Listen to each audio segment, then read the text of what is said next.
Hi, my name is John Persons, and this is my tech update on carbon capture and storage, otherwise known as CCS.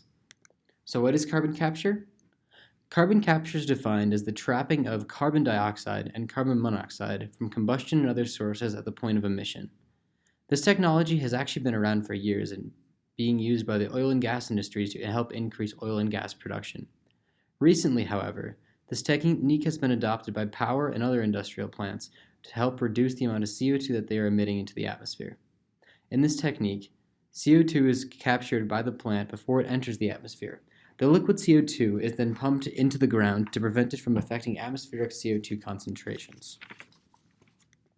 So why is this important? This technology is being adopted because carbon dioxide is a greenhouse gas, otherwise known as a GHG. A GHG is a gas that contributes to the greenhouse effect by absorbing infrared radiation. In other words, it prevents energy from leaving the Earth, which helps keep the Earth at a comfortable, livable temperature. However, humanity's increased CO2 emissions from the excessive use of fossil fuels has caused a dramatic increase in atmospheric CO2 concentrations. Atmospheric CO2 levels are measured in ppm, otherwise known as parts per million, and the current level is higher than it has ever been in the last 800,000 years. The graph on the right shows this.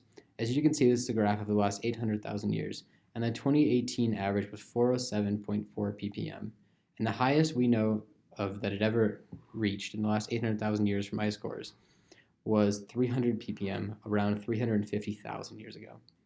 This is problematic because the increase in CO2 has caused an increase in global average temperature. This is otherwise referred to as global warming. So it is important that we limit our CO2 emissions into the atmosphere, and carbon capture is one of the ways that we're doing it. The three types of carbon capture that I'm going to talk about today are post-combustion carbon capture, pre-combustion carbon capture, and oxy-fuel combustion carbon capture. The first one is post-combustion carbon capture. In this type of carbon capture, the carbon is captured after the fuel-air mixture is combusted in the steam boiler. So in this process, the first thing that happens is the air and the fuel are combusted in the steam boiler. Then the flue gas is removed through an exhaust valve. The flue gas is the byproduct waste gases from the combustion reaction. The flue is then cleaned of impurities like nitrogen and sulfur oxides. The remaining flue is fed into an absorber, where a solvent is used to absorb the CO2 away from the O2 and N2 gases. This stream of solvent and CO2 is then fed into the stripper, where the solver is stripped from the CO2. This CO2 gas that comes from the stripper is then fed into the condenser. In the condenser, it is condensed into a liquid, where it is pumped off to be pumped deep into the ground. This type of carbon capture is very common because it can be applied to older power plants, because basically all that you're doing is cleaning the exhaust gas. There's currently a lot of research and development on what types of solvents work best to get the CO2 out of the flue gas, because the current solvents that are being used are not very cost effective and they're drastically cutting into power plant profits. The second type of carbon capture that I'm going to talk about today is pre-combustion carbon capture. In pre-combustion carbon capture, the carbon is captured before the fuel is combusted. So here's kind of how that process works. First, fuel and steam at high temperature and pressure is fed into the gasifier. The steam has a limited quantity of O2 to prevent the fuel from fully combusting. The carbon in this fuel reacts with the steam to produce hydrogen gas and carbon monoxide. The reaction is shown below. You can see carbon solid plus H2O gas, and the reaction gives you carbon monoxide and H2, which is hydrogen gas. Despite the limited oxygen, there is always a little bit of combustion that happens. This little bit of combustion produces small amounts of hydrogen sulfide, carbonium sulfide, ammonia, and hydrogen cyanide. The flue gas is then removed from the gasifier. It is first cleaned of particulate matter, otherwise known as like ash in the air, mostly from the combustion. And then it is scrubbed of acidic compounds, things like CO2 and hydrogen sulfide, by passing it through a basic material such as CaCO3. Water, mercury, ammonia, and other things in the flue gas are condensable compounds, so they are removed by cooling the gas stream. The remaining material is a relatively pure mixture of carbon monoxide and hydrogen gas, otherwise known as cyanide gas. Cyanide gas used to be known as town gas because it was used to light streetlights back in the 19th century.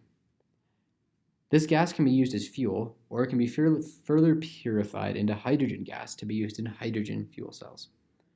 If it's going to be used in hydrogen fuel cells, this gas goes into a water-gas shift mechanism.